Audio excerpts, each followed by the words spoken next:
بارش کی ہلکی ہلکی بوندیں کھڑکی سے ٹکرا رہی تھیں۔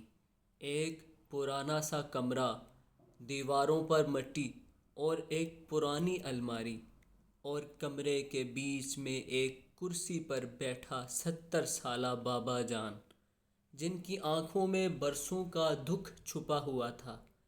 بابا جان کے سامنے میز پر ایک خالی صفحہ پڑا تھا اور ہاتھ میں کامتا ہوا قلم۔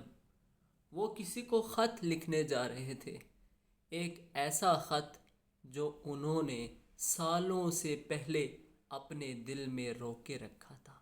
بابا جان کا اکلوتا بیٹا اریان 15 سال پہلے کسی بات پر ناراض ہو کر گھر چھوڑ کر چلا گیا تھا۔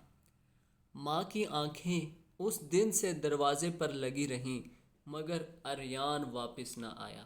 بابا جان سخت تھے، جذبات چھپانے والے۔ اس دن جھگڑے میں انہوں نے کہا تھا، اگر گیا تو واپس مت آنا، اور اریان چلا گیا۔ بس ایک خط آیا جس میں لکھا تھا، بابا کبھی معاف کر سکو تو کر دینا۔ بیٹا اگر کہیں ہو تو ایک بار، صرف ایک بار واپس آ جانا، دروازہ کھلا ہے اور دل بھی۔ خط مکمل ہوا، بابا جان نے اسے تہہ کیا اور وہیں میز پر رکھ دیا۔ اگلی صبح بارش تھم چکی تھی، دروازے پر آہٹ ہوئی۔ بابا جان نے سر اٹھایا، دروازہ آہستہ سے کھلا اور ایک جوان شخص اندر داخل ہوا، چہرہ تھکا ہوا، آنکھیں بھیگی ہوئیں۔ بابا جان چونکے، آنکھیں نم ہو گئیں۔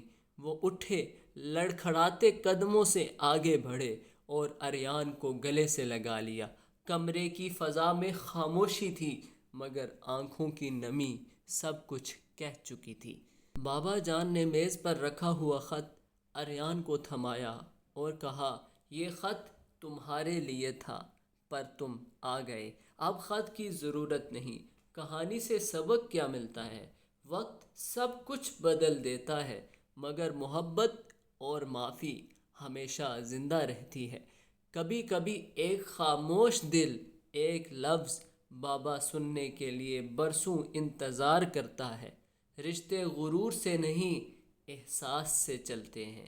ویڈیو اچھی لگے تو ہمارے چینل کو سبسکرائب کرنا مت بھولیے گا۔